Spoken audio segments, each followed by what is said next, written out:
Sandra Rigol, bonsoir. Vous nous avez rejoint sur ce plateau. Vous êtes l'une des porte-paroles d'Europe Écologie Les Verts. Alors, dans la région, l'EPR fait vivre beaucoup de monde puisque 4800 personnes y sont employées. Qu'est-ce que vous allez leur dire à ces gens-là puisque vous réclamez aussi la fin du nucléaire?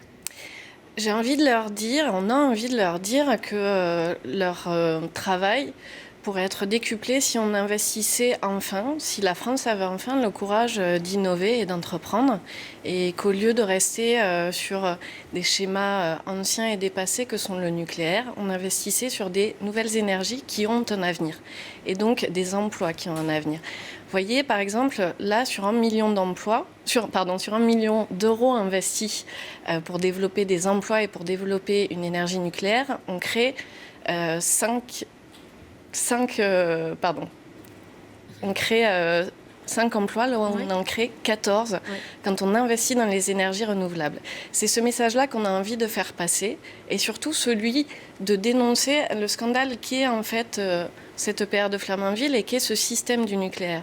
Parce qu'on fait croire à des milliers de personnes, c'est 4000, 5000 personnes qui travaillent à Flamanville aujourd'hui, que leur emploi est solide, qu'il a un avenir et que ça peut être quelque chose qui dure. Alors que la réalité, elle est très très loin de ça. La réalité, c'est un réacteur qui n'arrête pas d'être rafistolé, en tout cas des cuves qui ne sont pas fonctionnelles, un couvercle dans lequel on a découvert des fissures. Vous faites allusion au rapport de l'Agence de sûreté nationale, on y parle il y a quelques jours. Et donc tout ceci avec en plus des travailleurs qui vivent et qui travaillent dans des conditions dans lesquelles la sécurité n'est pas respectée. Donc quand on dénonce le scandale de Flamanville, on pense avant tout aux gens qui vivent à proximité, aux gens qui travaillent dedans, et on pense surtout à leur avenir.